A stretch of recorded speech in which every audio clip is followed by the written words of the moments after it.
Mississippi State football fans, get ready for a big celebration. Get ready for a big season. Get ready to make plans around New Year's Day, because apparently you're going to a New Year's Six bowl game. Welcome to the Voice of College Football here at Mark Rogers TV. We are great to be here on a Friday night, 6 o'clock Eastern time, talking college football with all of you.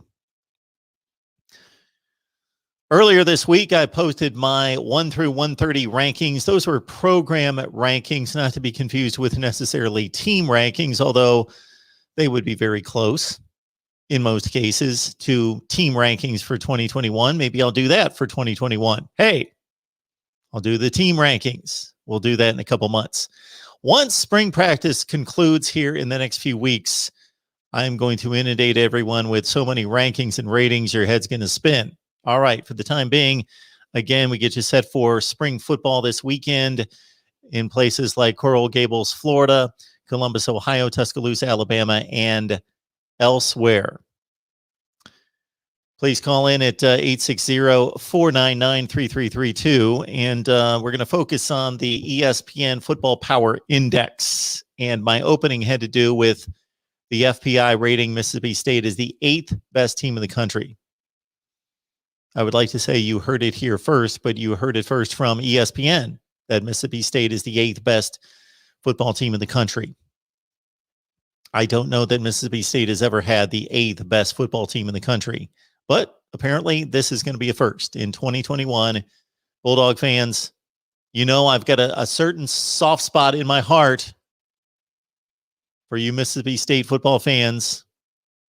You know why. Ole Miss as well. 8th best team in the country. All right. Check out the ticker below. Shop Amazon. Use the link in the description section of any of the videos and help us build a channel.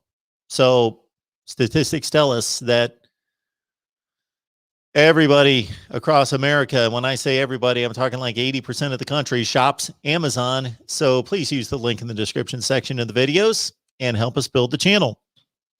I appreciate the outpouring of support in recent days. Thank you so much in so many different ways. As Lewis Papp often does, please share the videos out on social media, whether they're recorded videos or in this case, these live streams. Please share them on social media because you've got friends and followers on Twitter, Facebook, and other social media platforms that have no idea we're here talking college football every day and are unfamiliar with the voice of college football.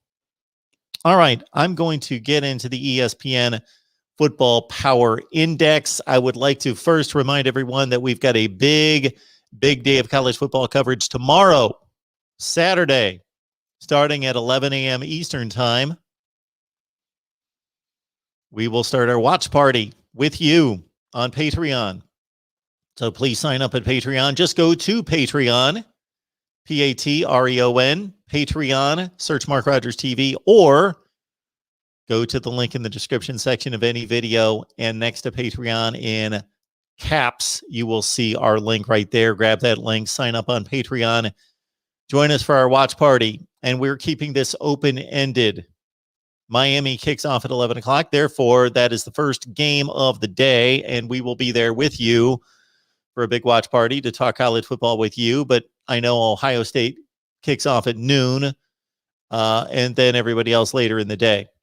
So I'm going to be running the DVR all day tomorrow to track these spring football games, but we're going with our watch party at 11 a.m. Eastern time, and then directly after the Miami game, it's a game after their little scrimmage, then we will be right here with you and the wholesome one to talk Miami football.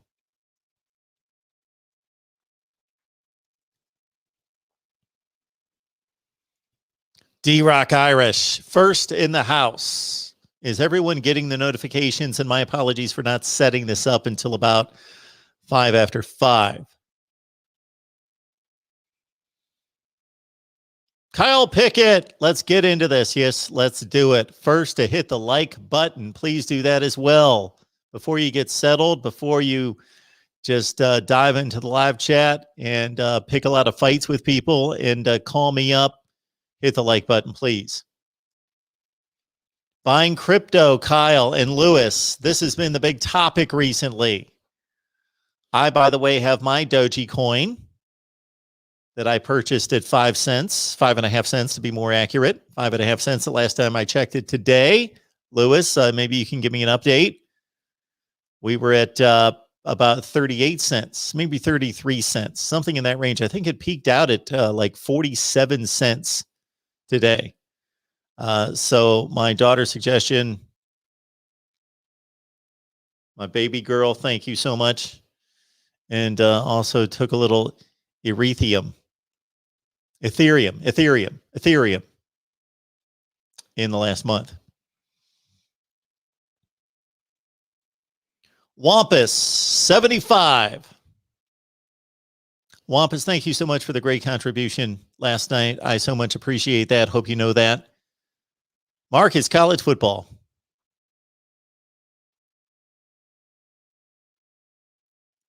We've got formerly Nate the Great, formerly Nate fill in the blank. A lot of Nates there, but the Nate the Great's, I think, the one, Nate, I hope you know that everyone is gravitated to. I think that's the tagline that has caught everybody, and that's what he remembered by Nate the Great. But it's Nate the hopeful Wolverine fan, and may I add, secondary Husker fan. Kyle's got his boat fired up. Good to see that. Do I get a spin on the lake? Lewis got the notifications. That seems to be a problem recently and with other people, not just me. Joe, thank you so much for that. Appreciate that. We're at 35 cents now, up to 51 today.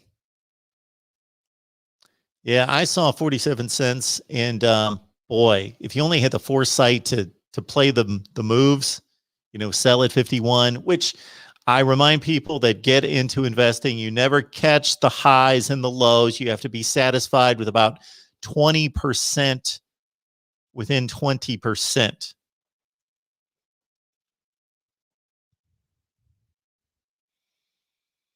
And if I would have had the former job that I had, I might have had a little bit more money, or a lot more money to invest. We're going to nickel and dime it at this point. But yes, I'm much happy about my 500% gain. All right, 22 on the line to talk college football, not Doji coin. And so let's get to it. So I was looking at this ESPN Football Power Index, and far be it for me to cut on anybody's predictions. Wink, wink. I will to a certain extent, but let's understand, everybody screws up predictions. I would be pretty embarrassed at points if you looked back at some of my predictions. Like 2016, when I predicted Alabama, Clemson, Ohio State, and Washington to make the college football playoff. All right, let's look at the index here, because I made note of a few teams that caught my eye. And it basically starts at number 8 in the country. Chuck C. Chuck, I believe I missed your super chat last night. I was looking back through last night's show to gather some information and some screenshots. And Chuck, I apologize. I believe I missed your super chat. So thank you so much for contributing today and not being offended by that. I on a couple occasions have had people that were upset because I missed a comment or a super chat. I don't do that intentionally. There was a lot going on last night. We had a great conversation with Cam, and I believe it was during the second Miami show with Cam Underwood, and missed that. Thank you so much, Chuck C. Happy Friday to you as well. I got on a little late with you and Cam this week and didn't get into the Q&A rotation. Watched the recorded versions. Thank you for doing that as well.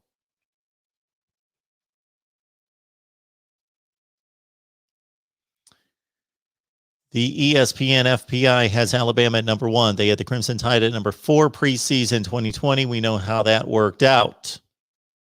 Alabama won the national championship, clearly the best team in college football. This kid right here picked Alabama to beat Ohio State in the national championship game in August. I got to capitalize on that. I've only got about about 8 months or so that I can brag on that, unless I, of course, correctly pick next year's national championship game as well. But we did take Alabama to beat Ohio State in the national championship game in our final predictions in August. All right. Alabama 1, Oklahoma 2 in the FPI, Clemson 3, Iowa State 4. Now, people are high on Iowa State. I am as well.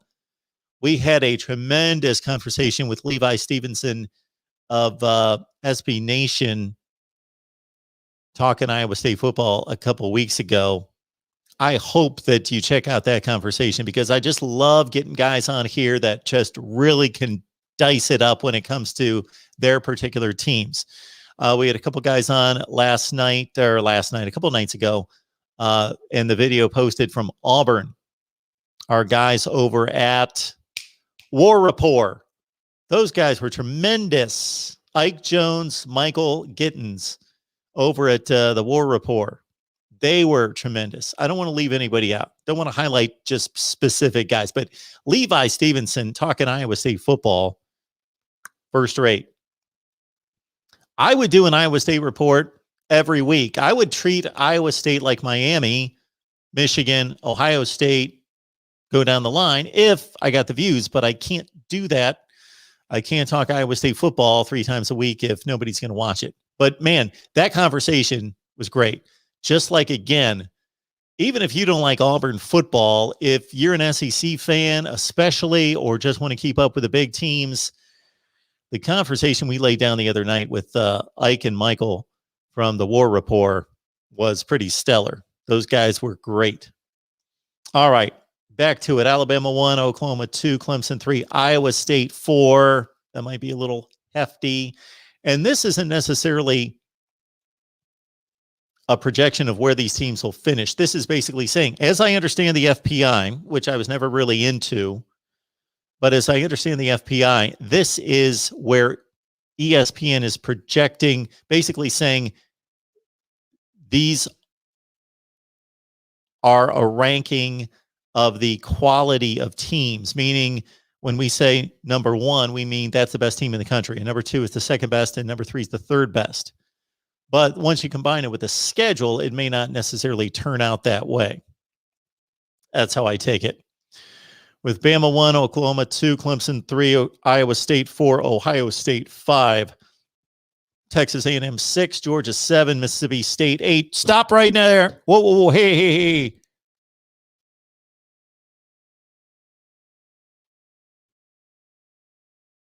Mississippi State is the 8th best football team in the country. Mississippi State was about the 50th best team in the country when we stopped playing in 2020. When we last saw Mississippi State on the field and our guy Mike Leach on the sideline, they were good enough to beat Tulsa by 1 point, and they were about the 50th best team in the country. Now they're number 8. Okay. Oklahoma State's number 9. Coming out in a couple of days will be our Big 12 coaches rankings. And we also had Jason Ray from Last Word on College Football on to give his Big 12 coaches rankings. Mike Gundy doing a nice job at Oklahoma State, but basically doing a nice job. Nice job at Oklahoma State. He's basically been sitting on 7-5 and 8-4 for a decade. It looked like Mike Gundy was going to break through about 10 or 11 years ago, 2010, 11, 23-3, back-to-back seasons for Mike Gundy. 23-3 with 2 consecutive top 10 finishes, major bowl games, BCS bowl games. And it looked like Oklahoma State was going to break through and challenge Oklahoma and at the time Texas for the Big 12. But since then, flatline. But according to ESPN, the FPI says that Oklahoma State is ready to challenge Oklahoma. I think they're losing too much. Number 9. Penn State's number 10. I think that's a little strong, but not too much. I'm okay with Penn State at number 10. Notre Dame 11, Texas 12, North Carolina 13. Does anything jump out to anyone here? Florida at 14, Wisconsin 15, Auburn 16. I don't really have any issues until we get to 21. Auburn 16, Oregon 17, LSU 18, TCU's at 19, and then number 20 is Miami. At number 21, Texas Tech is the 21st best team in the country. I don't know where that's coming from either. Texas Tech, I think, was the 21st best team in the Big 12 last year. They're the 21st best team in the country. Wow. And they lost their quarterback, Alan Bowman. Okay. So Mississippi State at 8, Oklahoma State at 9, Texas Tech at 21.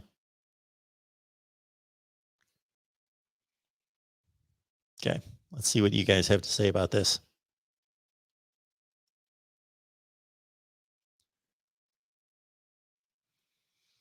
Joe, we will check out those Ohio State quarterbacks tomorrow. I've said it a few times during different spring previews for various teams that I think, depending on how they play out the spring game, because on one hand, you've got Florida State did it in a way where it was easier to evaluate because they only had one team. They just played the offense against the defense. They said, we're not keeping score. Who cares? Don't keep score, but we've got an offense and a defense. And therefore, you keep the offensive line together and they play the defensive line, and it's there's a continuity there that can be evaluated to a certain extent. Once you start splitting up offensive and defensive lines, then it becomes a little tricky. Now, with Ohio State, I don't think that you can evaluate whether a quarterback in a spring game has command of the offense. The offense is vanilla. There's just not the pressure there, and the coaches are right there. It doesn't seem to me to be the type setting that we could evaluate whether that quarterback has command of the offense or real leadership qualities. You may be better than me and better equipped to evaluate that during a spring game. I can't. What we can evaluate is watching those three Ohio State quarterbacks throw the ball. Just ball skills, just ability to sling it in there, velocity, touch, accuracy, timing. Velocity, timing, accuracy, touch. I think those can be evaluated. And I would think that besides handing the ball off a few times, and if they're not going to tackle, Ryan Day is saying that there may not even be tackling in the first half. If you don't have any tackling, then you basically should throw the ball 90% of the time, because the running plays, except for getting a feel for, so this isn't for us. This is for them. This isn't for the fans and media. We just get to look in. This is really a scrimmage. This is for them to work on things. So there is value in having the offensive line work together and the defensive line. But in terms of the running game and the running backs themselves, if they're not going to be tackled, that's like the RPO when the quarterback is down with a hand touch. You can't run the read option because the quarterback's down when somebody gets a fingernail on the tip of the jersey. So you can't run that. That takes away a lot of teams' primary threat, the mesh point and the read option. But yeah, I want to see the quarterbacks too, Joseph. Joe, I do definitely want to see those quarterbacks throw the ball. And for any of these spring games, the aspect of the game that is closest to real football are wide receivers going up against defensive backs. That's almost exactly like a real game. I can't find any difference between that and a real game. It's basically, can the wide receiver get separation? Can the DB stay close? The hand fighting, does coverage get lost? 50-50 balls, who's winning those battles? I think that's all fair to judge.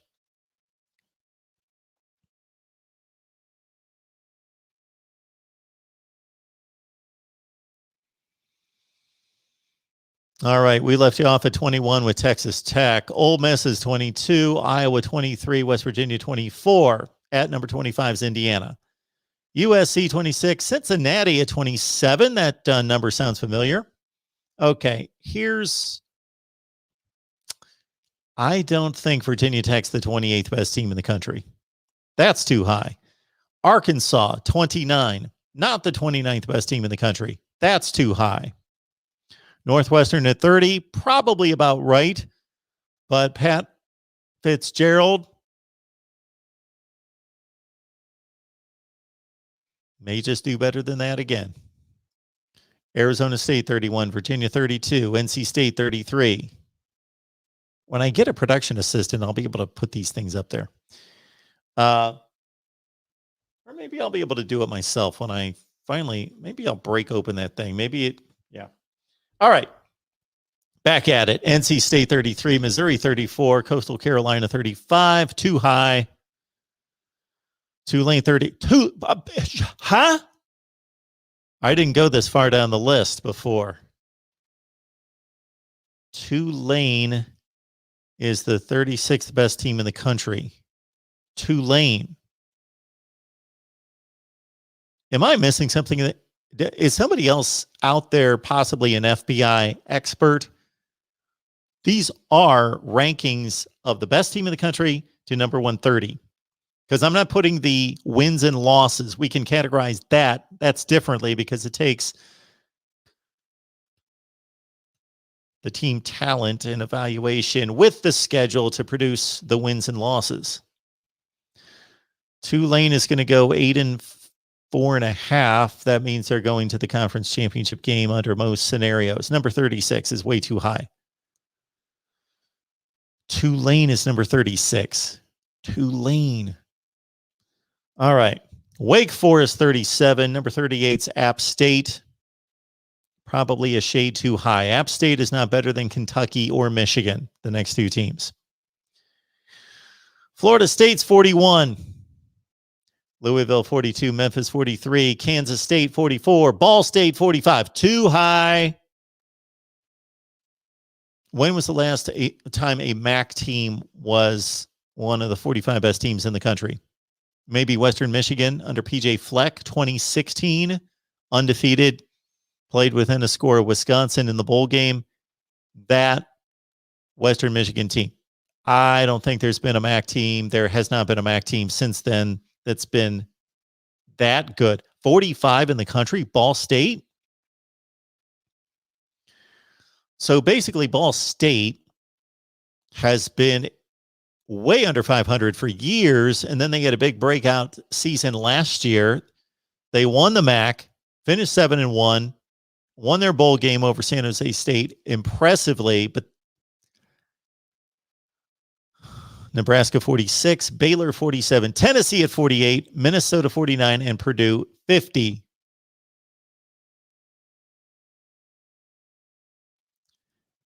Minnesota.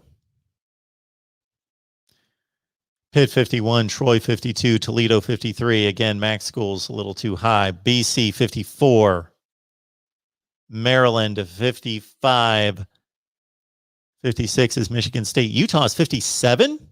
When is the last time Utah has been as low as 57 in the country?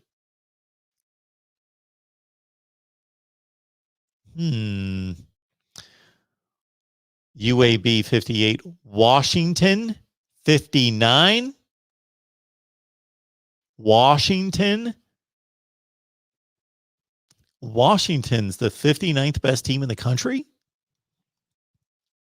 Stanford 60, Georgia Tech 61, UCLA 62, BYU 63. The BYU season last year was an aberration, and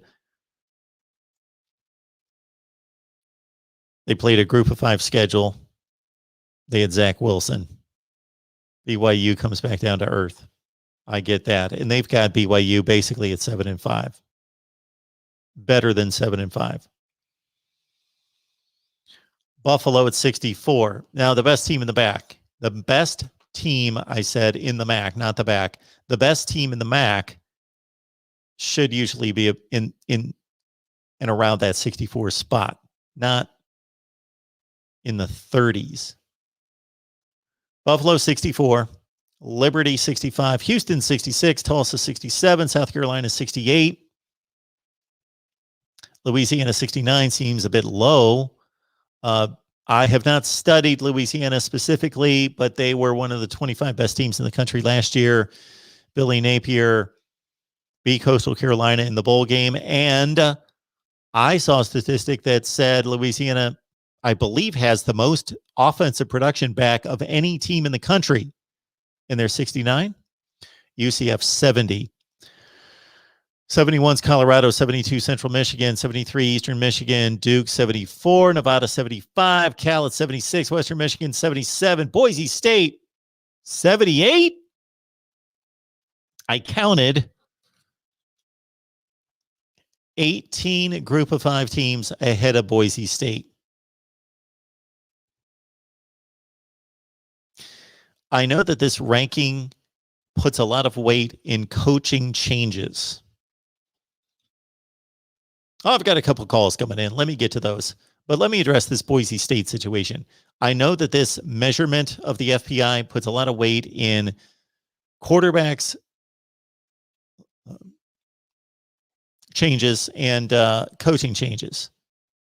Maybe too much. All right, let's get to the calls.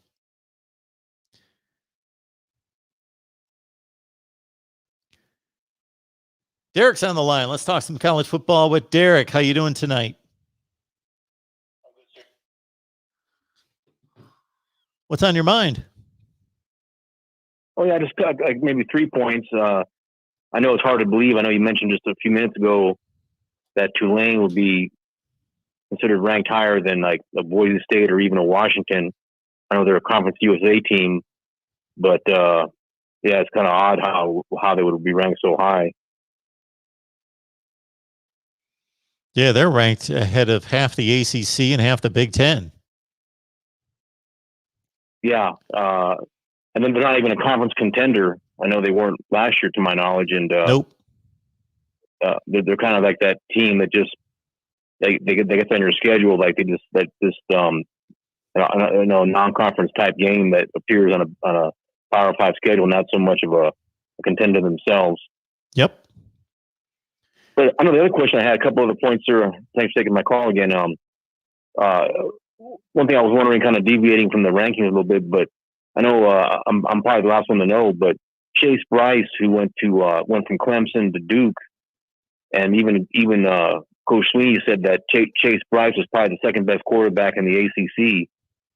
Apparently now he's going to Appalachian State for his final year. Do you have any thoughts on that, or any backstory on that? Why he's going from Duke to Appalachian State? Yeah, so I've talked about that a little bit here and there, and I don't have any insight as to why he would make that move, because I would think that he would be. There are so many positives for him at Duke. Number one, he's been in the conference for all that time, as you mentioned, coming from Clemson. He's used to facing that competition, used to the league, should be comfortable with the league.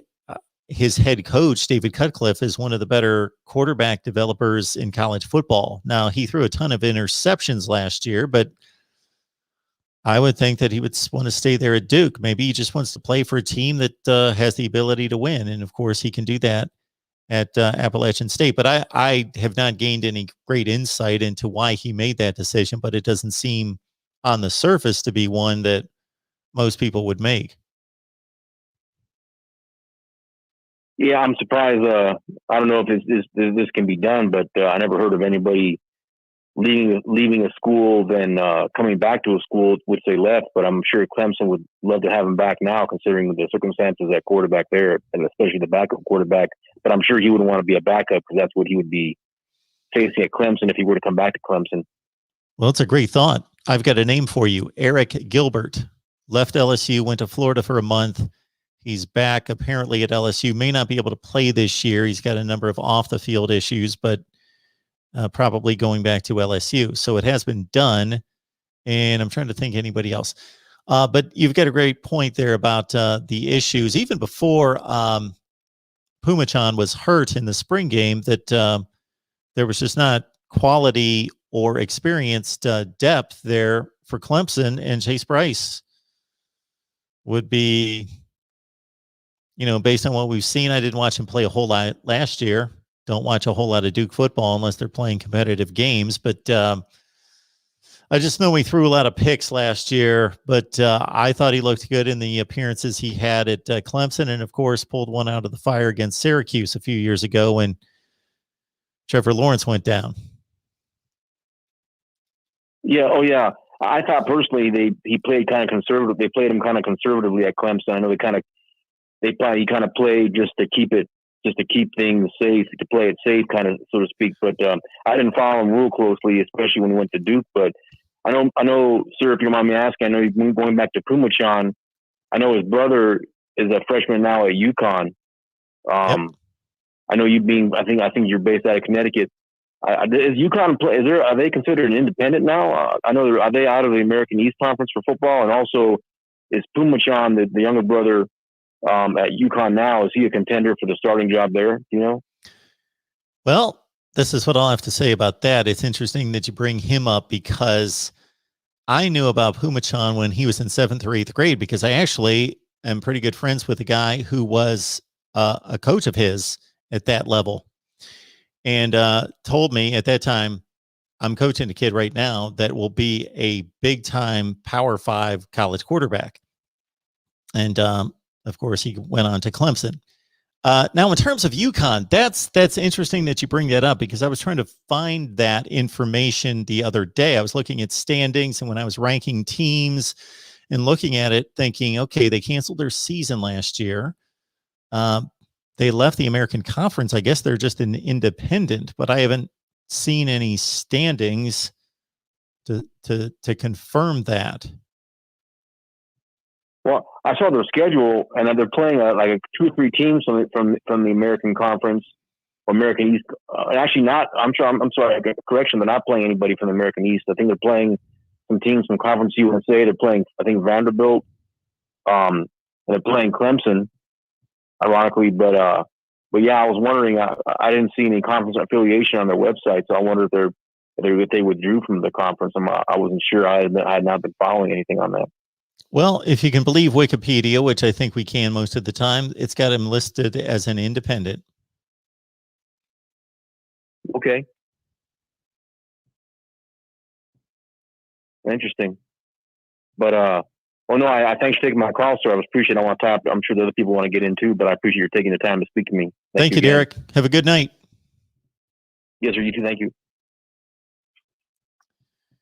And just to finish the thought on Tulane, Skip Holtz doing a nice job there, but or Willie Fritz, Skip Holtz, Willie Fritz doing a nice job there. But basically, they scrape into a bowl game every year. That's been what they've been doing for about 5 years. They make it into a bowl game, and they go 6-6, and either win or lose a bowl game. Got DeAndre on the line here at the Voice of College Football. DeAndre, how's it going, man? Hey, Mark, I had a couple of questions for you. Sure, fire away. All right, so I caught your top programs show a couple of weeks ago. I think you ran through, and basically you said Alabama, Ohio State, and Clemson. Yes. Was 1, 2, and 3. And I can't really remember why you put Ohio State over Clemson, because I think you said because they won the last matchup. In conventional fashion, they won 49-28, I believe, right? Mm-hmm. That didn't have a whole lot to do with it, but it had a factor in. I was ranking the programs. going into 2021. Yeah. I mean, you could. You make, and I could go along with that. I could go along with that. Not because I don't think Ohio State right now. I think they're equal. I don't think one's better than the other one. Oh, well, I clearly. So just to make it clear, DeAndre, I did say that when I said I thought about it, and I said I would certainly not argue with anybody who put Clemson number 2 and Ohio State 3. I don't think it's like some kind of clear-cut choice. I think Alabama is the clear-cut choice, and then I think Clemson and Ohio State. There is debate. You could bring Georgia or Oklahoma into the conversation, but I think it's pretty clear that Clemson and Ohio State are 2 and 3 or 3 and 2. And then after that, you deal with Georgia and Oklahoma. But I would not get into any kind of fight with anyone or think that they were crazy ranking Clemson above Ohio State as a program. Yeah. Well, now the reason why I'm going to bring up is how much has the transfer portal beat Clemson? And if you think about it, and I'm not blasting Ohio State or nothing, but what's the kid that transferred to Miami? If Justin Fields did come, he would have been your starting quarterback, right? More than likely. The one that can never get on the field. The one out of Nevada. What's that guy's name? Oh, Tate Martell.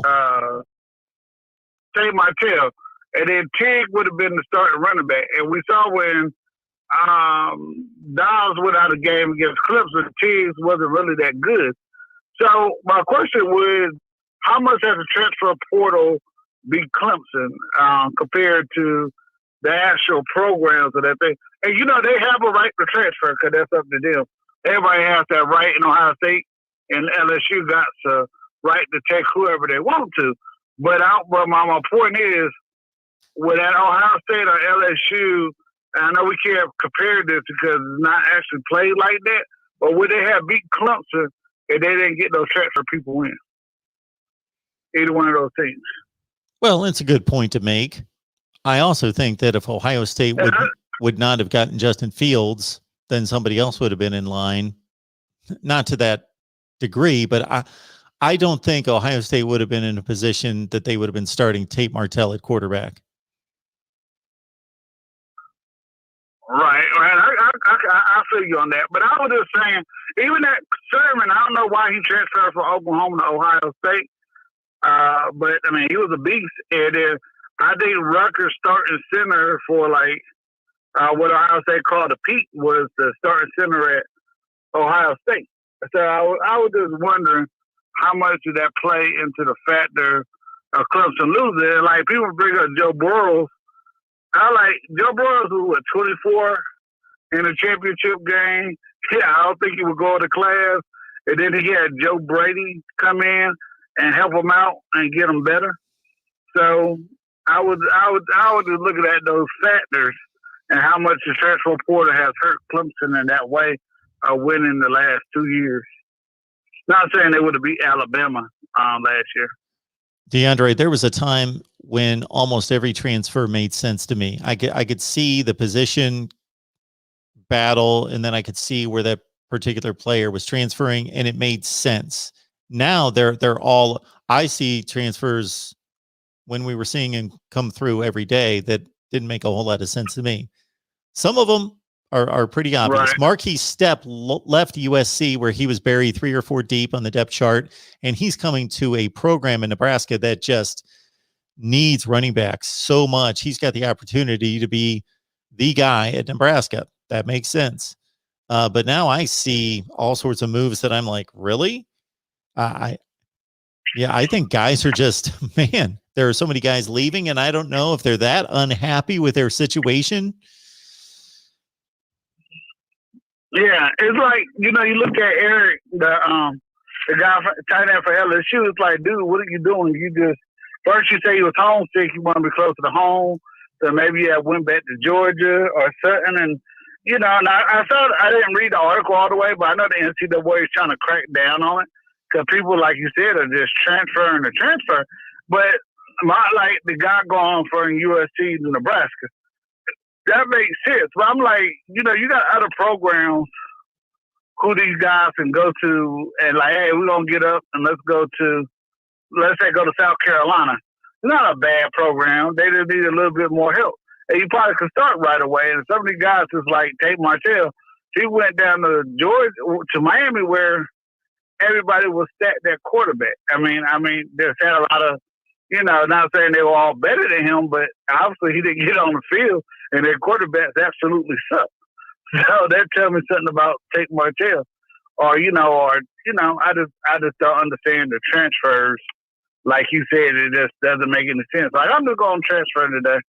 Like, you want to transfer to get more playing time? Like, I think it was Jacobs. He transferred from Auburn to South Illinois. Yep. He had a pretty good pro career. He was behind two guys there that were pretty good, who were first-round picks.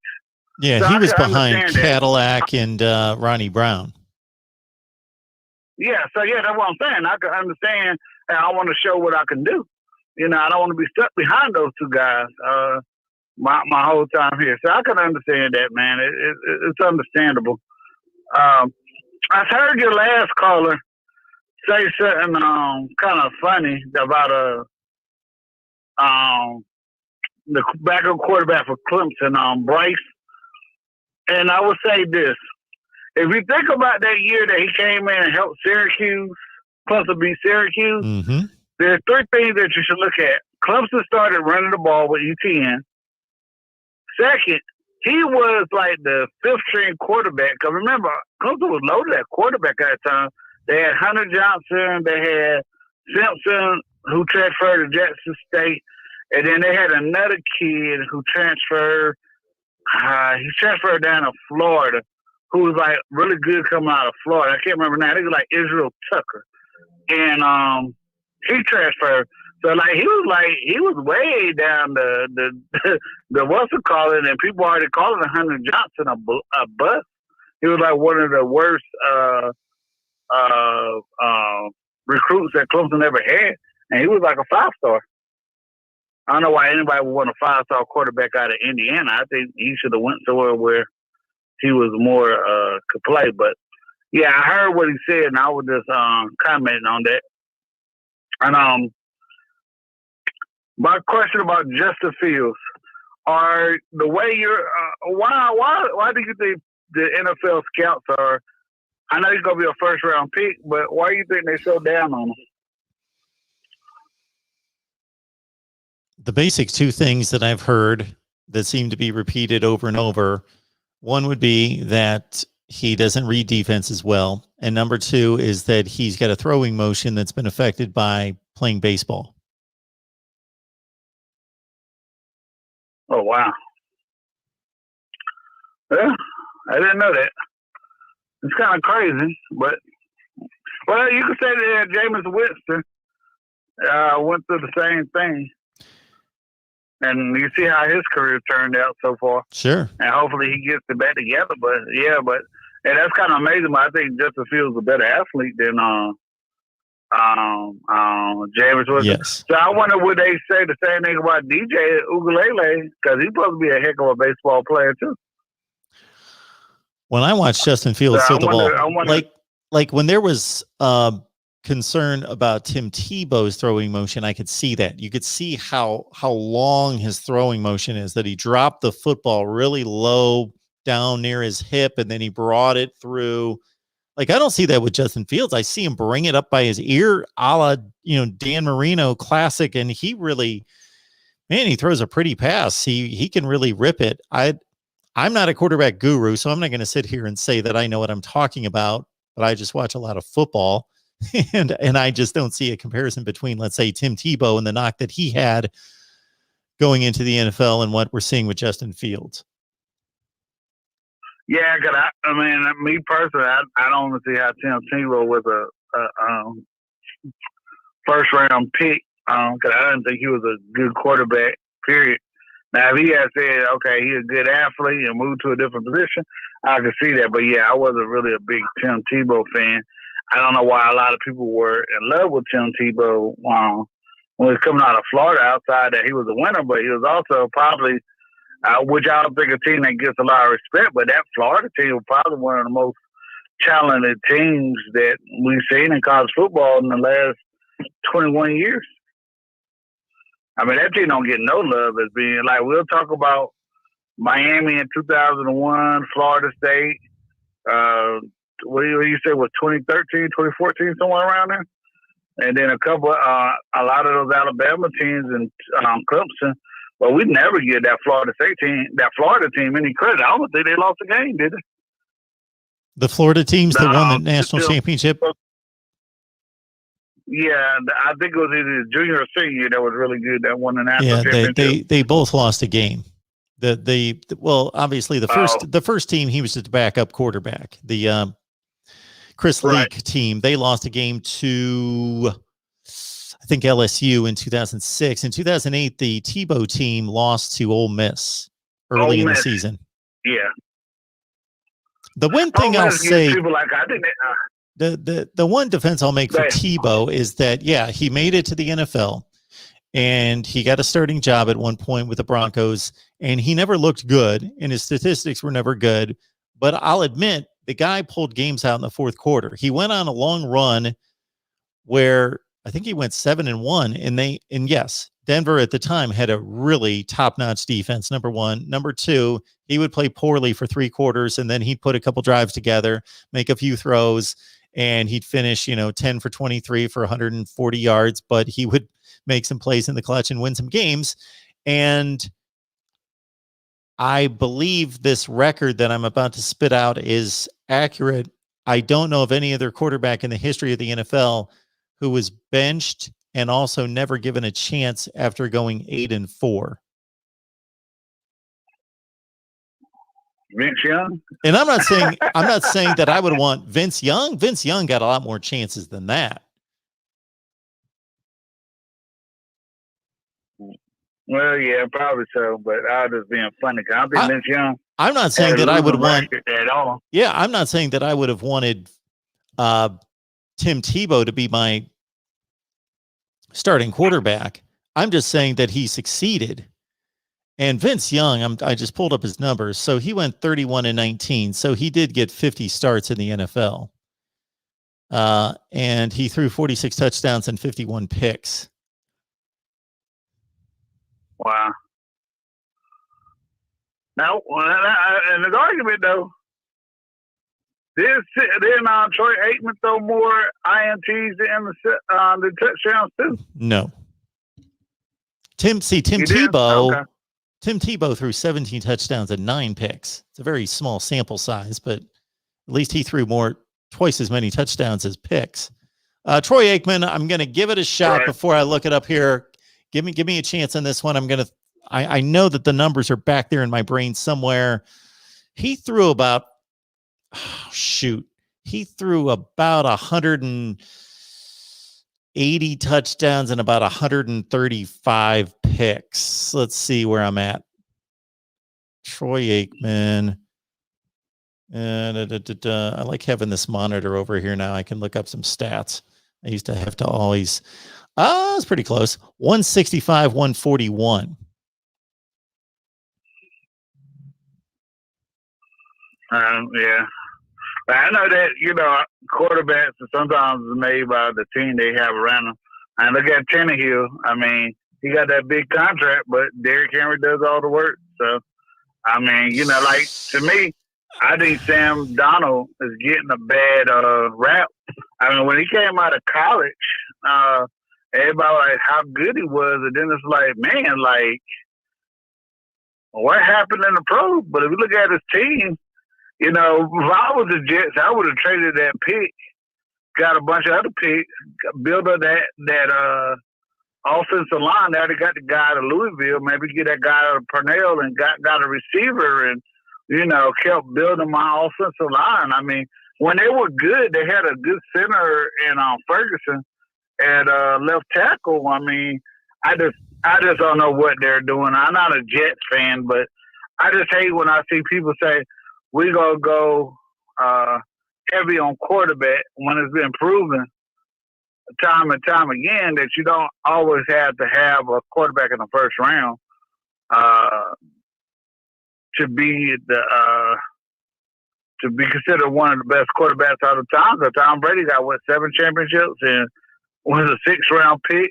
Brett Favre was a 2nd-round quarterback. Dan Marino, I don't know why I still can't understand why mine still skipped on. I mean, everybody say, yeah, he was using drugs, but you right there in Pittsburgh with him. Y'all shared the same facilities. So I don't understand how they missed out on that one. But, I mean, it's been proven, and I think that when I hear people say, I'm going to take Zach Wilson, and that's what another thing I'm going to ask you about. What you think about the climb of Mac Jones? Do you really trust that? Do I trust Mac Jones? Yeah. I mean, in the NFL system. I know this is college football, but we are looking at college football players that are coming up going into the NFL draft. I don't think Do you really he think has. he's going to succeed? See, I don't think he has the pure throwing talent that Lawrence has. And even though people, again, scouts are saying that Justin Fields has mechanical issues, that the ball doesn't shoot out of Mac Jones's hand like Justin Fields, and he's not a mobile quarter. He's not,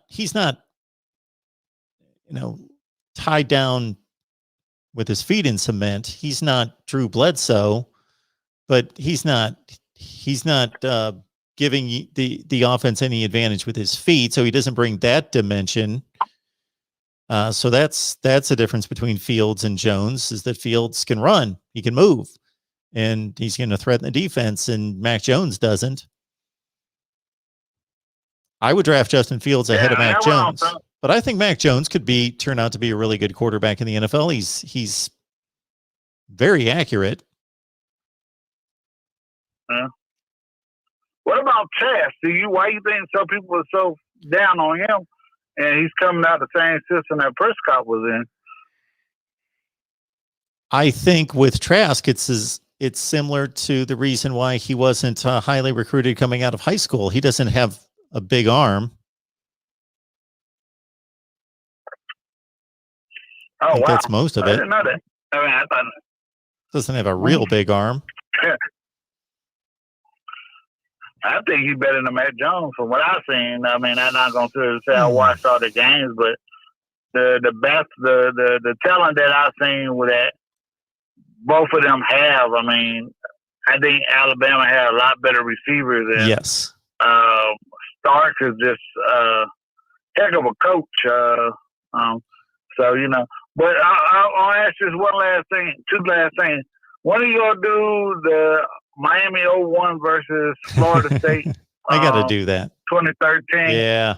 I want to size up those teams and I'm going to make one of those fan bases really mad because they argue about that, like every Miami and Florida State show. But I'm going to get those rosters and those depth charts in front of me and go to it. And I think I know where I'm headed, but I'm still going to do it. I know you're I would say Miami, but I mean, not because I just like Florida State. I think Florida State. But I was about to ask you this too. You should do Alabama's the Tua team and the Mac Jones team. So that would be very interesting because I'm saying that the Tua team had way more talent than this particular Alabama team does. Especially at running back. I mean, running back, even at receiver. Judy and Ruggs? And what's the name of first round pick? Henry Ruggs. Yeah, Henry Ruggs, yeah. Are you talking about the Tua team? But the Tua team lost the national championship by 4 touchdowns. Yeah, they played again more. And I love my Clemson Tigers with them. We know that wouldn't happen. I agree. 4 touchdowns. He got off to a bad But they did. He got off to a bad start. Yeah. I would tell Clemson fans this, and I'll be dead honest with you. And I know Ohio State had how do you say it? More time to prepare for Clemson, but I don't see Clemson beating that Ohio State team if they play 10 times. And I'm just gonna be honest with you. I don't think that Clemson team last year was very good. And this Clemson team this year, I'm expecting a lot more out of. I think Clemson offensive line was very good. Their defensive line was very young. I still think their linebackers are slow. I don't know why those guys didn't leave, and the secondary wasn't that good. So I don't really see Clemson being all sick, but I don't see Clemson dominating Alabama if they played again. I mean, that team. I mean, Jacobs is one of the top running backs in the league. Now you got Harris, who's going to be a first-round pick, and then you got 4 receivers. And I think they had a tight end that went in the first round too, if I'm not mistaken, and they had 2. I mean, I just don't see it. And then that defense is pretty good too. So I'm just saying. I mean, it wouldn't happen again. It was a bad night for Alabama. They got off to a bad start, and that's what happened. That interception return for a touchdown. They were going to blow the blow with Clemson, and then Clemson just out-talented them. The receivers for Clemson were just better than the defensive backs for Alabama. And but that was Patrick Surtain as a freshman compared to Patrick Surtain as a junior. We haven't seen Ross and what he would do differently. And Ross, one big advantage that he had was that T. Higgins was on the other side, and you had Tyler Winfro, which was the Alabama boogaboo. I mean, think about it. Tyler Winfro has killed Alabama over the years. Those outside the one that he played with Kelly Bryant. I mean, he's a murdered Alabama. He's like an Alabama killer. So I mean, Clemson wouldn't do that again. I mean, it was just a bad night for Alabama. It happened. So. But all right, Mark. Three things come to mind, DeAndre, before I let you go, because you always bring up some things that then get my wheels spinning. Number one would be to complete the quarterback conversation for the NFL draft. The other thing that impressed me about Trask is that he had no running game to rely on this year. Like every defense that lined up against Florida knew that it was him and those receivers and nothing else. They even gave up on running the ball. So it was all on him. Right. Number two, that if you go back and watch the Alabama-Clemson game, if you watch the first quarter, Alabama screwed up a drive inside the Clemson 5, ended up kicking a field goal to make it 16-14. If you look at the first quarter going into second quarter stats, Alabama actually had rung up about 200-plus yards of total offense. They were rolling at that point. And it was Clemson who took over the second quarter, obviously. And point number 3, I don't know what else we were talking. Oh, I know that Derrick Henry owns the Tennessee offense, and he is the offense, and that makes passing a whole lot better. But Ryan Tannehill's playing pretty well. He has played really well for the Titans. He had 33 touchdown passes last year. I mean, and so did Ben Roethlisberger, but we don't want him back at quarterback as a Steelers fan. And so did the kid out there in San Diego, the one out of Oregon, Justin Herbert. You know what I'm talking? Justin Herbert. I mean, he had 33 too. So I don't know if that really saying a whole lot right there. All right. Because Ben was choking that ear. All right, Marty, take care, bro. Thanks, DeAndre. Have a good one. Nate the Great's coming up here. Let's get to him. I think he wants to talk about, I may have put him to sleep in the meantime, but hopefully not. Would love to have a conversation with Nate. How you doing tonight, man? Pretty good. How are you? I'm good. Sorry about that long conversation with the last caller. What have you been up to? I was just looking. Not much, man. I just watching some other sports like college baseball or volleyball, college volleyball. Are there any particular teams that you like?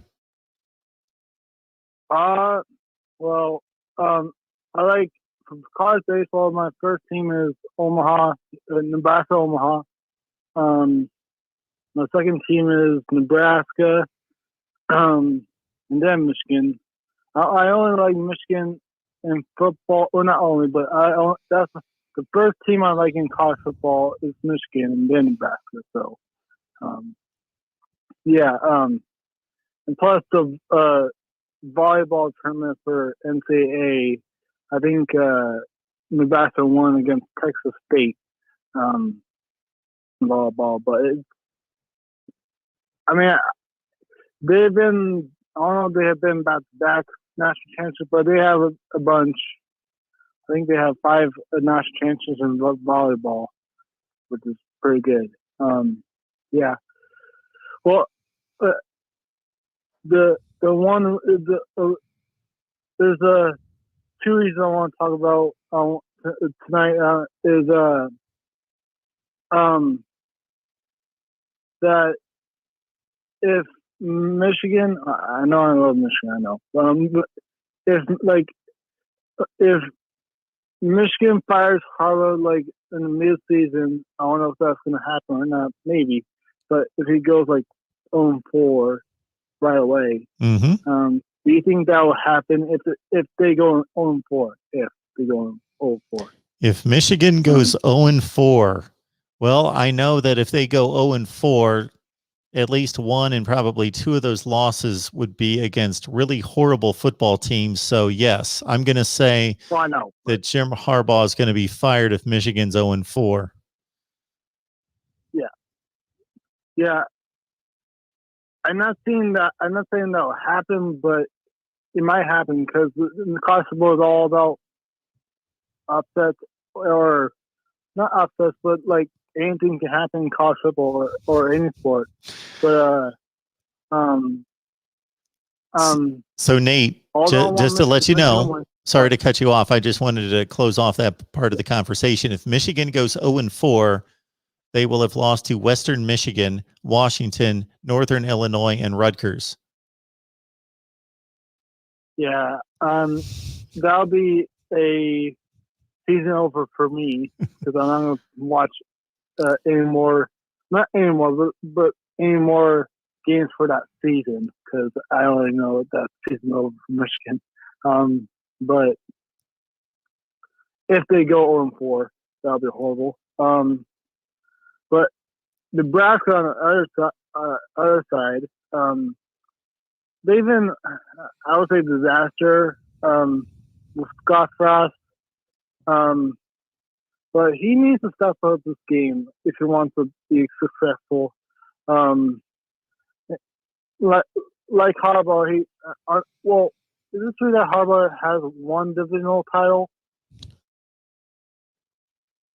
Because he won something. Harbaugh won something. But he won one divisional title for some reason. I don't know. But is that true or no? Not at Michigan, and at Stanford, I don't believe he was only there for 4 years, and they were good enough to win a division. He went to 2 BCS bowl games, but I'm almost positive that they did not win the division because they never went to the Rose Bowl. So that would have been in. I'll verify that. I saw something like 4 years ago when. Like in 2015, I don't know if that's 4 years ago, but anyway, like Michigan had a really good year in 2015. If you agree, sure. I think Jake Rudock was at Michigan at the time. Yes, or Wilton State, either 1 and 2. Yeah, yeah. Jake Rudock was probably the best quarterback that Harbaugh has had. One of them. Including Wilton State. But those 2 were the best QBs Harbaugh has ever had to almost win the division, but they didn't.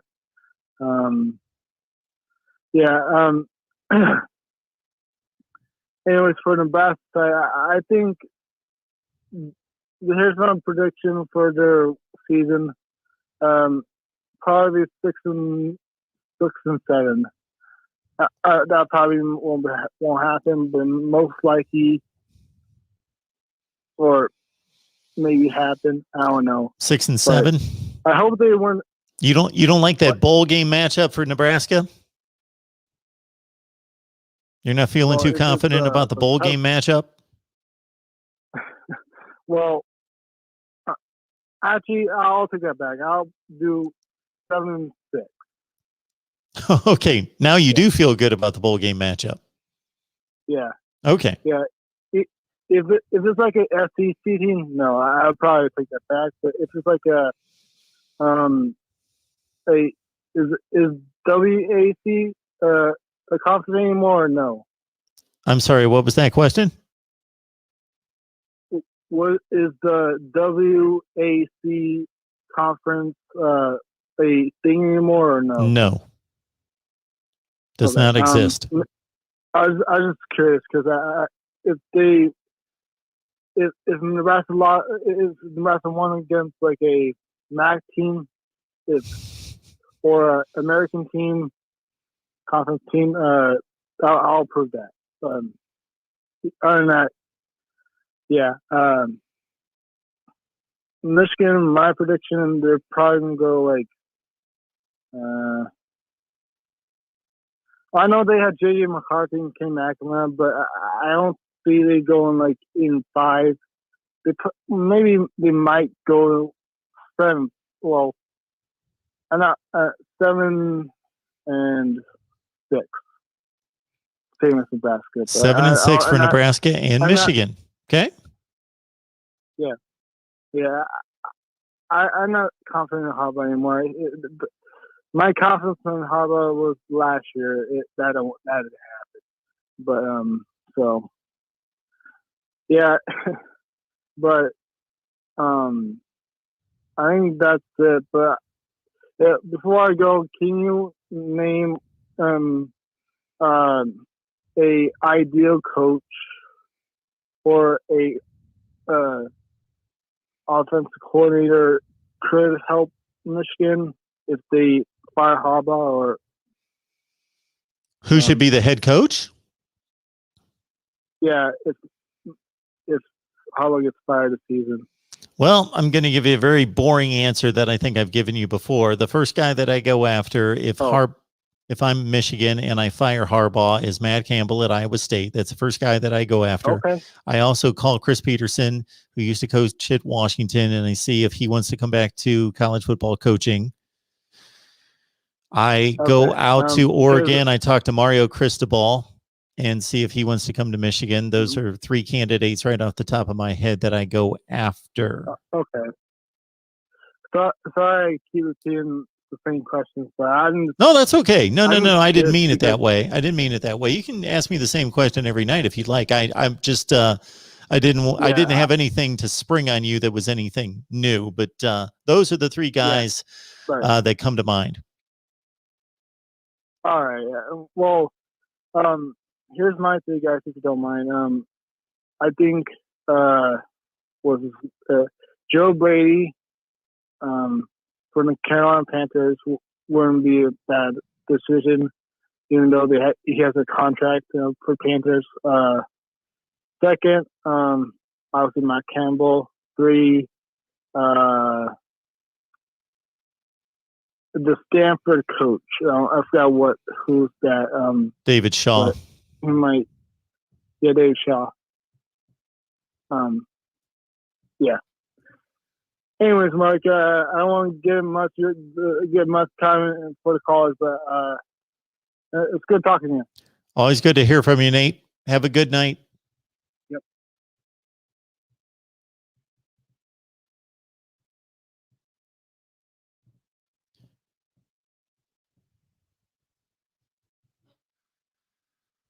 Does anybody else have issues with these trackpads?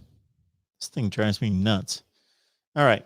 It takes forever to get the calls clicked off or clicked on because I'm all over the place and trying to get to the call. All right.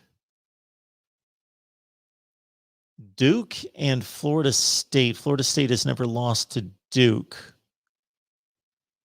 Okay, I believe I knew that. Of course, Florida State joined the ACC in 92, right?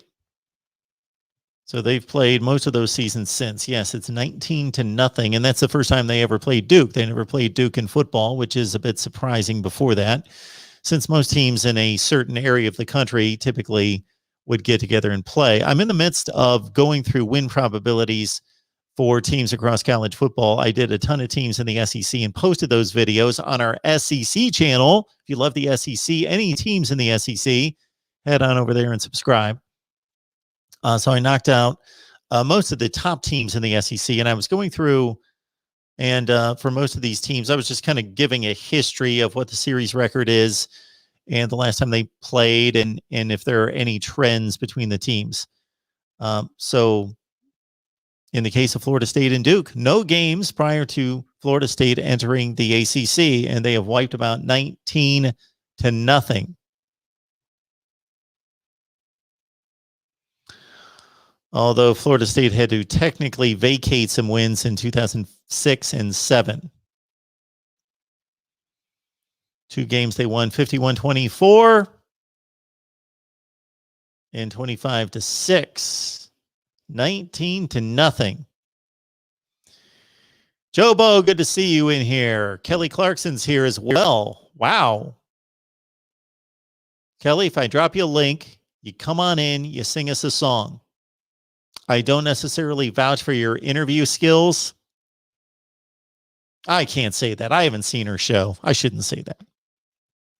But usually when somebody takes their God-given talent and then goes off into something else, it's typically not pretty. AKA, remember Magic Johnson's interview show, his late night show? That was bad.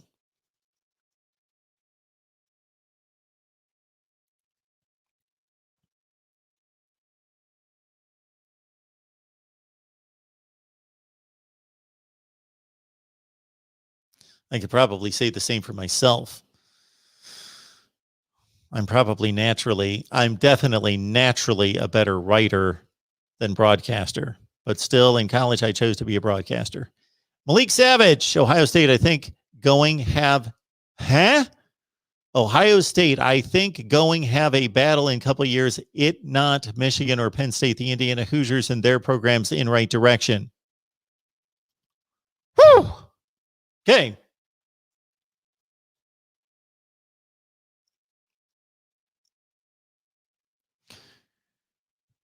Dennis, little known fact, the Big Ten considers UConn as a Power 5 opponent when it comes to scheduling. Yes, because the Big Ten has just scheduled UConn. Okay, Michigan went up there a few years ago. They had a return trip from UConn.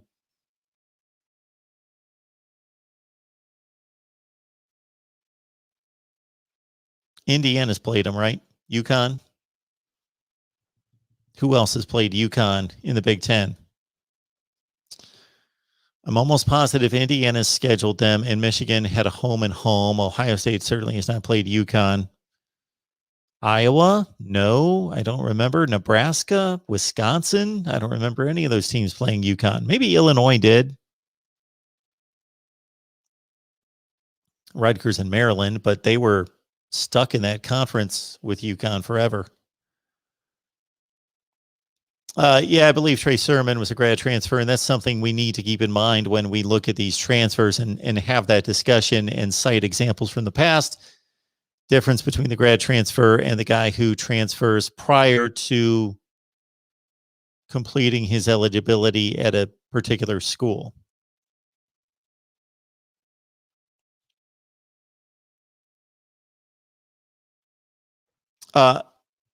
Sue was looking for Oregon's ranking. Did I skip Oregon? Did we miss them somewhere?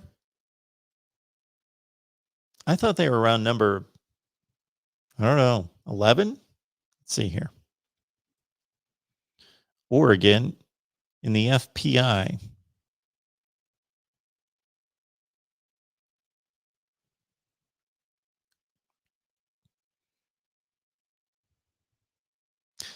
$17. Oregon at 17.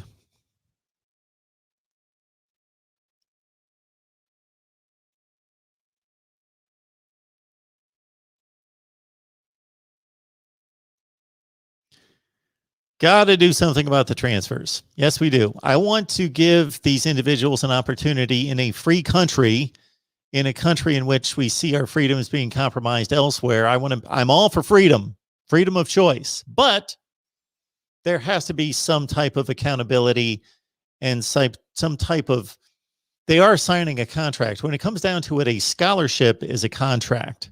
They're signing a contract. When they decide at the end of their last season to opt out of games, they are reneging on their contract.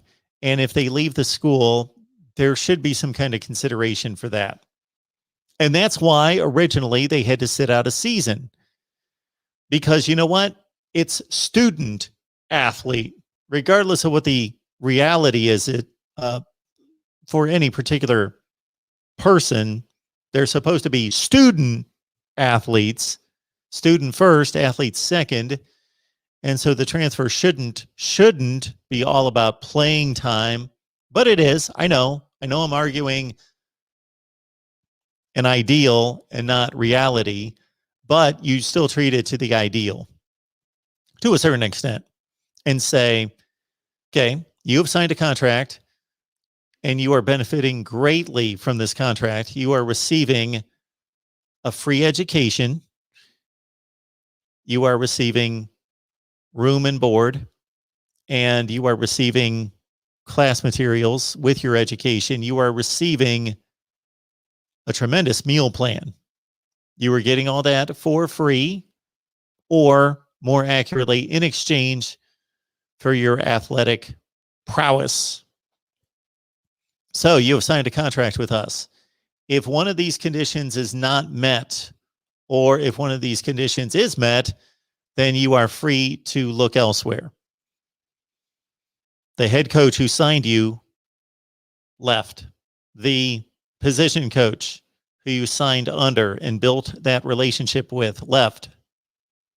Those would be two. And then there was a stipulation concerning hardships, sickness in the family, the death of a loved one, a hardship financially, where whatever it be, they could be explained and confirmed, would be a valid reason for a particular player, student athlete, to transfer, most likely back to a school that is close to home.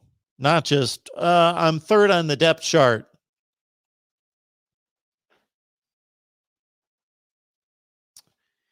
And so while I'm all for the freedom of choice in this country, you lose some of that choice when you sign a contract, because you're signing the contract is put in place for two reasons.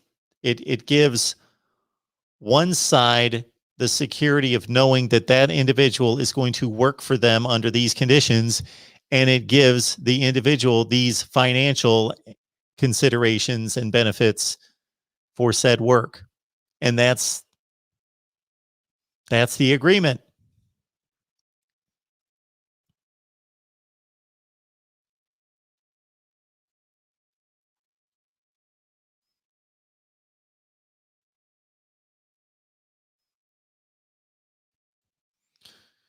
Dennis, the Big Ten has an SOS commitment that demands each school schedule a Power 5 opponent. Yes, that requirement can be met by playing Notre Dame, BYU, and UConn. That last one is a weird exception. Yes, it is. If that so does exist, and you're telling me that it does, I've never seen that before. But yes, that would be odd.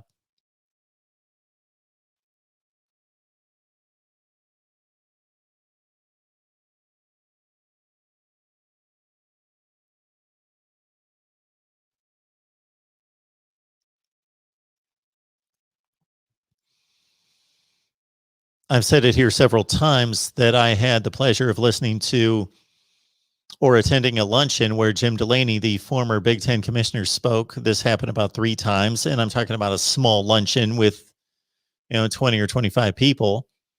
And therefore, we got to ask questions and talk to the man and hear a more honest assessment of collegiate sports. In the Big Ten and the SEC would always come up. And I thought his description of the experience he had as a big-time student athlete at North Carolina as a basketball player. So he had a scholarship at North Carolina as a basketball player when North Carolina was going to Final Fours. The demands placed on him as a student athlete, that seemed very reasonable. Still a solid commitment, time commitment, effort. You're still practicing a lot, watching film. You're still traveling, going to games, of course. It's still a huge commitment. This is back in 1968, 70, in that range. But compared to now, does anybody know the origin of the phrase Pandora's box? Yeah. It's basically, once you, it's like raising kids. Once you allow them to do something that you shouldn't allow them to do, once you let something ride, once you get a little lazy and say, I don't really care, I'm going to let them behave like that. You need to set precedents early, and then it's much easier to manage. And what happened was you had competitive big-time athletics, and we'll take football for the big example, and you had certain rules in place, but they kept being pushed by the coaches in particular, because they're the ones that are invested in winning and wanting to get as much time with their teams as possible. So I'm positive that it came first and foremost from the coaches to say, okay, well, we only have 15 hours a week with the team, and they would lay out, well, we need 20 hours because of A, B, and C. They got 20 hours, and then they really then massaged the 20 hours to squeeze it out to 25 hours, because they would make certain things voluntary that really weren't voluntary.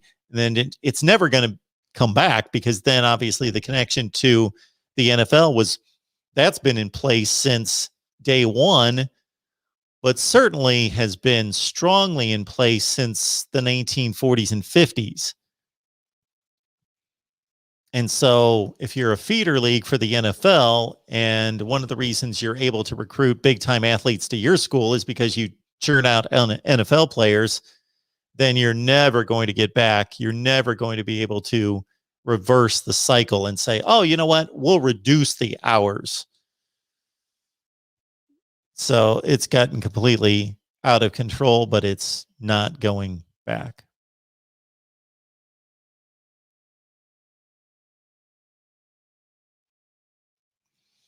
Louis Papp tells us that Woody Hayes and Barry Alvarez are the only two Big Ten coaches to win 3 Rose Bowls.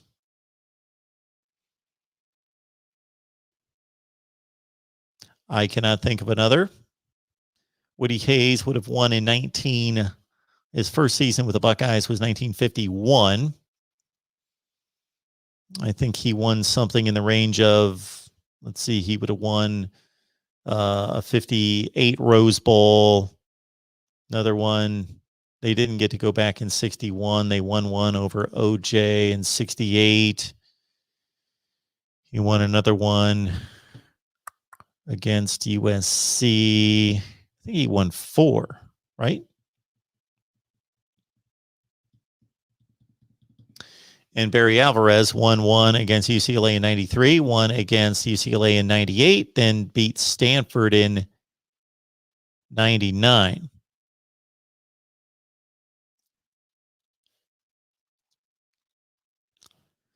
Yeah.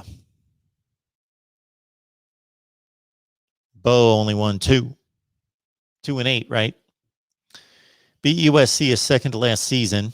He beat Washington in 1980.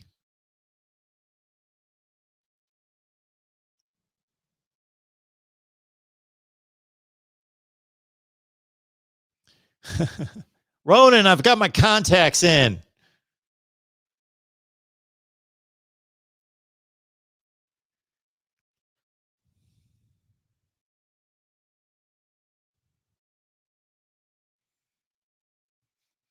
And your definition of famous, Kyle?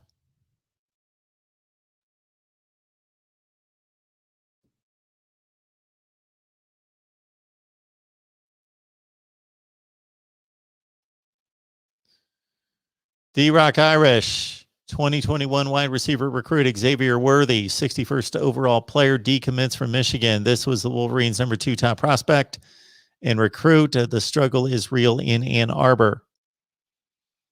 Yeah, I haven't really addressed that, but based on the conversations I've had with my Michigan people, they think that Michigan signed a couple other players in that same category of athlete at wide receiver, but he was certainly the most coveted and almost signed at Alabama. I would love to know the story behind the decommitment. He went to spring practice and then decommitted. Did he ever go to spring practice? I don't even know that. That decommitment just came the other day, and Michigan just concluded its spring practice this past Saturday. So I guess I would have heard, we would have discussed in my many Michigan segments had he not been at practice, unless he was not an early enrollee. That could be the case. That could definitely be the case.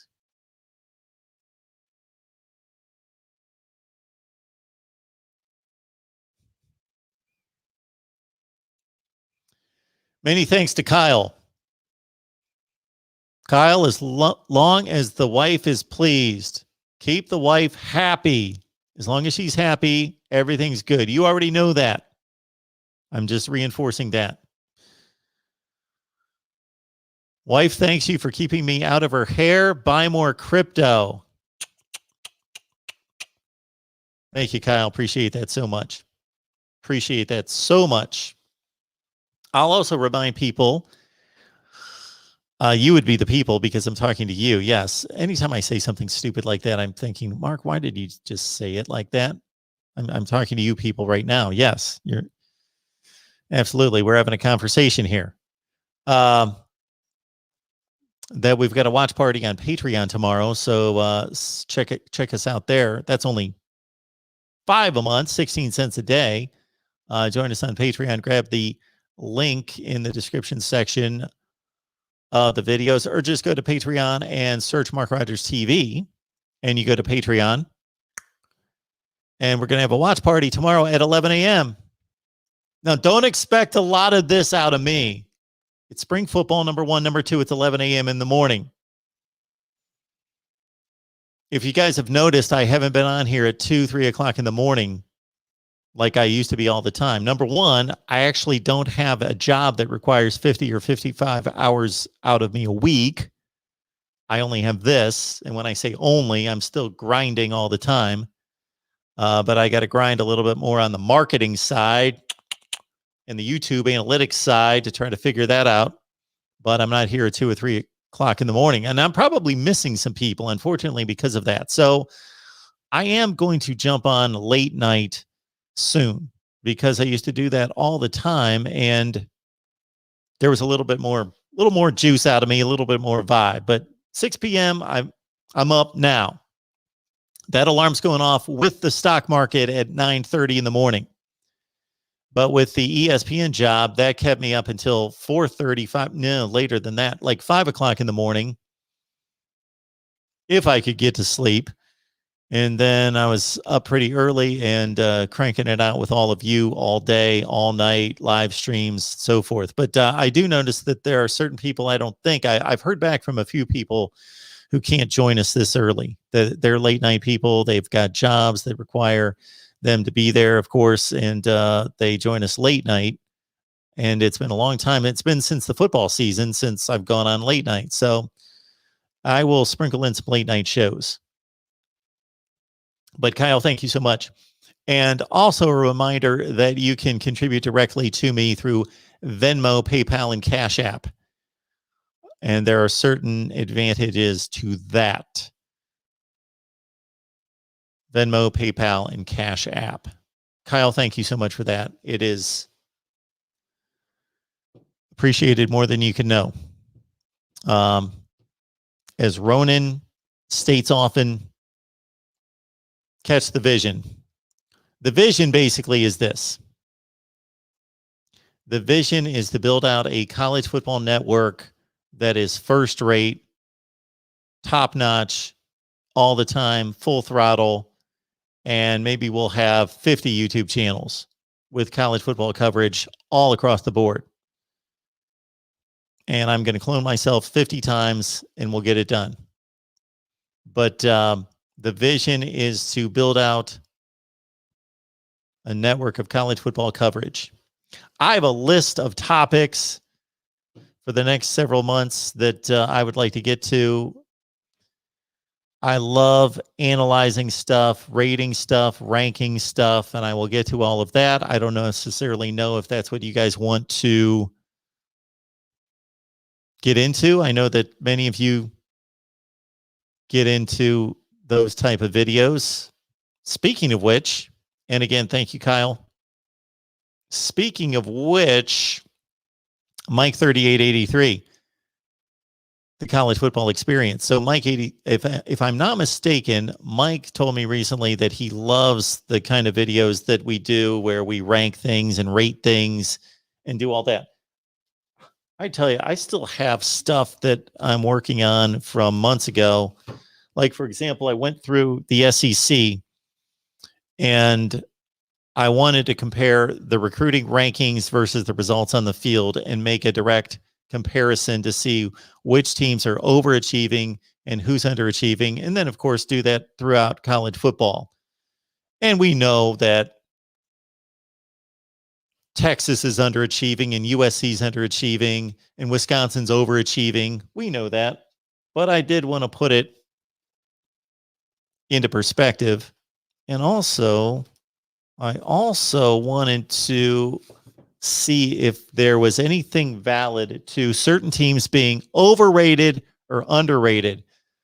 So I went through the AP Top 25 preseason poll and postseason poll all the way back to 2000. And I went through every team in the country and compared the preseason ranking versus the postseason ranking to see if there were trends about certain schools being overranked or underranked to start the season. These are the kind of things that I got laying all over the place. I just have to put it together and produce some videos. And in addition to all the content that we pump out here, I am, of course, pumping out some content as well over on the other channels, which is mostly repurposed content on the other team channels, but also I'm doing team-specific videos that you can only find there. And on top of all that, I'm trying to figure out how to sell and market and brand and do all those things behind the scenes. That's where I'm trying to spend most of my time off the air these days, is figuring out marketing, which leads me to the Amazon link, that kind of stuff. I signed up with Under Armour the other day, so we'll get that link out there to you as well. Has anyone heard of Manscaped? Manscaped, they tracked me down the other day and sent me some product, and I'm mighty impressed. And so we will be a sponsor here for Manscaped, or they will be a sponsor for me of sorts. But they have certain stipulations about how they want to be presented, which they should. They want to protect their product. So I've tried it out. It's a good product, no doubt. And I've enjoyed using it.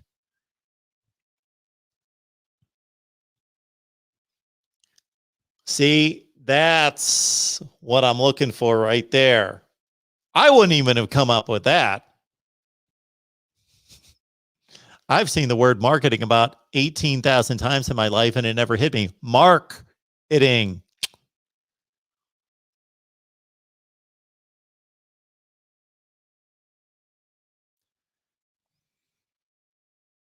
Ronan's got a wish for tomorrow in Tuscaloosa, that any chance Bama can injure each other at the spring game.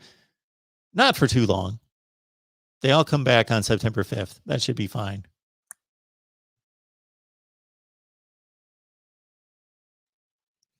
D-Rock, I got to get some data to you, Mark, on buy teams. Does it help them in the following week? Interesting. Need to get that to you, Mark. I will take it and I will use it.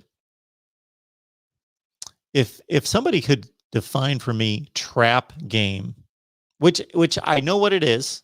I know what a trap game is. I don't necessarily believe in them, but I do know what the trap game is. But I mean definite parameters. Like, if you play a top team in the country, a top 10 team in the country, then you play a 4-8 team, then you play a top 10 team, that's your trap game in between those two. Yes. But that has to be defined. So if you are trying to track whether trap games actually exist, they exist in theory, but do they mean anything? Are teams actually being trapped?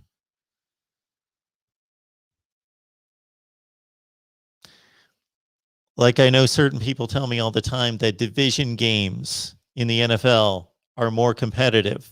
Has this ever been determined? Is it statistically proven? I don't think so.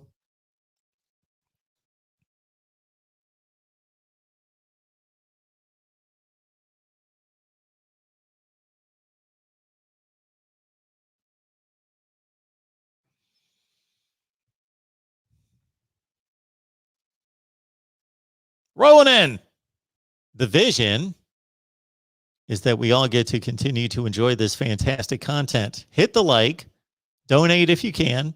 And I like the way he stated it there. I don't want anyone to feel any pressure to donate. I appreciate it. I don't want to say that it's needed. I want to say that it helps, because I don't want to say that it's needed, because if I'm able to build this out and we're able to build this out properly, then we will have revenue streams from YouTube, from merchandise, from Patreon, from affiliate marketing deals, from sponsors. If I can get all that in play, then I will continue to certainly benefit from your generosity, but I don't want that to be necessary. That's no way to build a business, is to count on that. But yes, donate if you can. If you can't, just be here. Just hit the like button. Just share the videos. Just talk to everybody. Just have a good time. Just have a good time. Join Patreon, $5 a month, less than breathing oxygen every day, and it's better for you too. And the big smile. Ronan, thank you so much.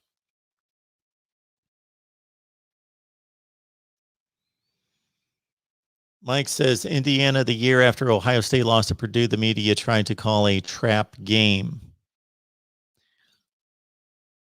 I am not saying that they don't exist. I'm just saying that nobody can prove to me that they do exist. So I know in theory, just as I explained a second ago, that there are trap games. They are clear to see on the schedule, but for me to actually make that a statistic and say, okay, let's see the validity of the trap game. Because if we can identify the trap games before that, it's easy to say after the game, oh, that Purdue game for Ohio State was a trap game in 2018. Yeah, it became a trap game. Was it a trap game to begin with? Give me a team. Miami wouldn't be a good. Oh, I'm missing a call here. My apologies to, I believe, Bastion. Hey, how's it going, Mark? Hey, Bastion, you're on Sorry, with me. I apologize for that. I did not have that window open to see your call was coming in. What's going on? No, sorry to change the subject. I was going to talk about the transfer portal. But the trap game, I would think, would be the week before, the week after, like a big rivalry game. Well, absolutely. Right? Absolutely. I was saying the same thing. The only thing is, if I would like to be able to do some research and then deliver some numbers to say, this is what happens to these teams when they have trap games, but it would have to be clearly defined. Like, it would have to be clearly defined that it's when you play a bad team, and that would have to be defined. What is that? A sub 500 team between playing two top 10 teams, for example. There would have to be a definition given to it, a criteria to be able to then go out and measure it. That's the only thing I'm saying. Yeah, the other way is to define it after you see the stats, right? You can change your definition of what a bad team is after you see what the records are. Yep. For sure. Mediocre teams or teams with losing records. But the transfer portal, just understand, I just found this out. A lot of those kids that are transferring, it's because of academic reasons. you never hear about kids going on academic suspension anymore. And one of the reasons why is because of using the transfer portal. That's in football and basketball. If they had stayed with the team, they'd be ineligible the next season or the next season or part of the season because of academic issues. They won't ever state that though. But if it doesn't make sense, if kids getting a lot of playing time or there's no family issues that he wants to go back home to, academic reasons is a big one.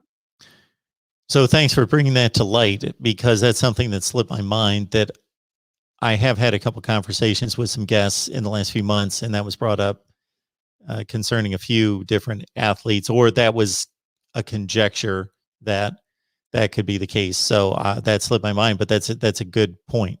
Absolutely. Hey, great show, Mark. Thanks for doing what you do. Thank you, sir. See you out there. Well, I appreciate the call. Have a good night.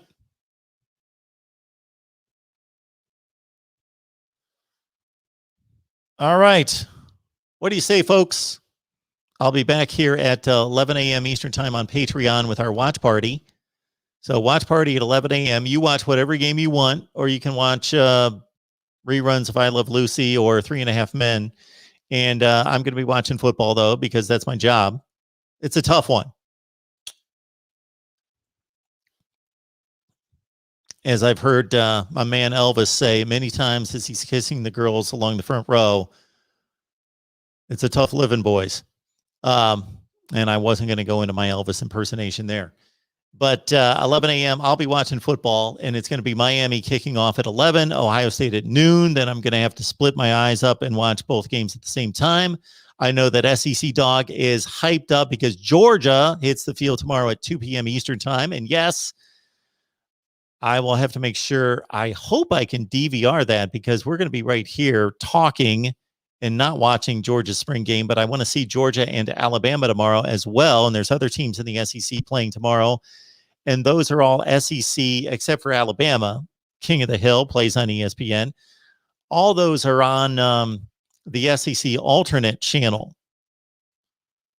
So the Rod Farva, love that question. I'm going to get to that in just a second. So I'm going to have to do a little investigation there, because I think, so I've got the SEC network. Then I think that they keep, I should know this from working at the place for 19 years, but I think that they have these spots on the cable system. I'm going to have to look at it that are blank most of the time because there are no games going on. Steamroller, good. You guys are going to keep me on here for a while if you start throwing those questions out.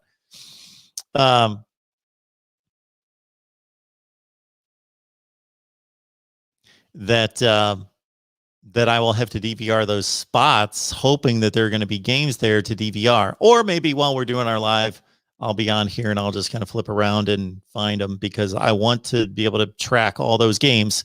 But what we're going to do is we're going to do the watch party on Patreon at 11. That's primarily for Miami, but also Ohio State starting at noon.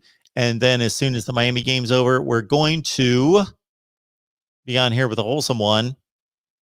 And I will track Georgia, Alabama. There's a whole bunch of teams from the SEC playing, LSU as well on Saturday. So basically, I'm going to spend Saturday watching spring football, catching up, and I will probably produce some videos on late Saturday or into Sunday on spring football. So SEC Dog, I saw your handle there, and it made me think Georgia. Got to catch up with Georgia tomorrow. Absolutely. The Rod Farva, Kentucky Rain is a great song. My son would agree with you, and one of my best friends would definitely agree with you. One of my 4 best friends in the world, Kentucky Rain, he considers a great song, and my son does as well. My son, bless his heart, he somehow caught the bug from me, even though he's only 24 and listens to hip-hop the rest of the time. Man, he just loves Elvis. But Kentucky Rain, I'm not a big Kentucky Rain guy. Yeah, not a big fan. Steamroller. Wow, that's a great song. The best versions from Aloha, the main show, not the alternate, but the alternate's fine. The rehearsal show, but the main one from 73, of course, Aloha Steamroller Blues. Yep, great. And somebody else threw another one in here. Oh, the Rod Farva. Promised Land from 1974 from the album by the same name. That's a Chuck Berry tune. Elvis did a great job on it. It's a rockin' solo from James Burton. But that's not anywhere close to my favorite song. I'm sorry, I don't have a favorite song. I wouldn't want to name my favorite song because then I don't have one. Man, the guy's got 400 or 500 great songs, like legitimately. Yes, there do exist bad Elvis songs. Yes, they do. When he lost his voice, sometimes in the 70s, and people will argue with me that think that he reached his peak vocally in the 70s. I don't agree. He did in spots, but he also, because of issues that we all know about, had some rough times in the 70s where, yeah, bad songs and bad performances by him. And some bad songs, of course, in the movies. But the rest of them are, I don't want to be generic and say, but if you're just going to say, if an alien came down and you had to play one song and say, this is Elvis Presley and this is his greatness, and this also capsulizes to a certain extent what he became known for and why he was so great. I hate to do that down to one song, but I guess I got to play Jailhouse Rock for him because, man, you talk about somebody who basically ripped out their vocal cords to just lay down a vocal track. Listen to just the vocals on that song. He is like ripping it out, tearing it up. Kyle Pickett is letting us know to check out his buddy Kenny Wayne Shepherd's new album. Amazing listening. So can we do that on YouTube, Kenny or Kyle?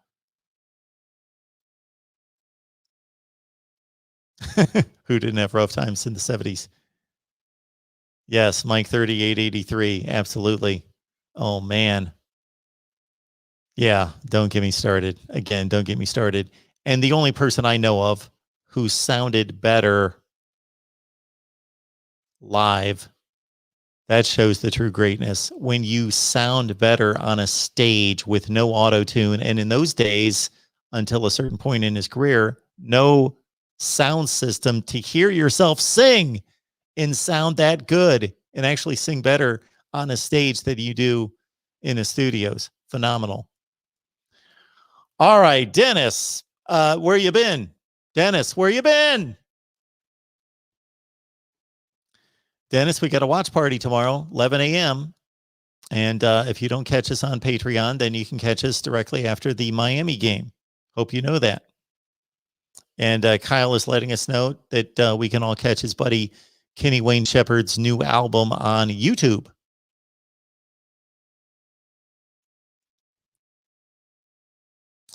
All right, everyone. It's great to see everybody. It's great hanging out with all of you. Thank you so much for your support and kindness. Check out the videos, of course.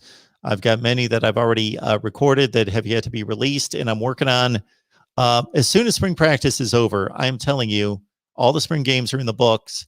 Then we're going to go nuts on ratings and rankings because I think that is kind of my place in all of this. Yes, CC Rider, especially the 1970 version. All right. Great to have all of you on here. We will see you soon, 11 a.m. on Patreon tomorrow, and then we'll be live after Miami and Ohio State with postgame right here.